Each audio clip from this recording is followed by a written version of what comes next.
las tres líneas que hemos querido remarcar en el Getxo Folk 2021 han sido la transmisión del folk mediante la familia, la fuerza de la mujer en esta misma transmisión y hemos querido celebrar el centenario de Astor Piazzolla. Para ello hemos traído grandes referentes como son Ampara Noya, referente del world music, pero también de la mujer en escena, a Carlos Núñez como gran difusor, digamos, de la gaita y, por tanto, de la música folclore en el mundo, y luego a Judith Mateo, también como nuevas generaciones que han sabido mezclar distintas raíces.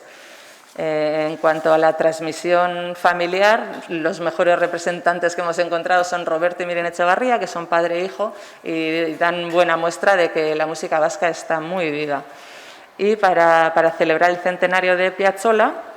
hemos traído a Fabián Carbone con su ensemble y dos bailarines de tango y a Bitartean, que es una banda que mezcla tradición argentina y tradición vasca. Por tanto, va a ser un festival de folk muy vivo, muy vibrante y muy enriquecedor para todas y todos.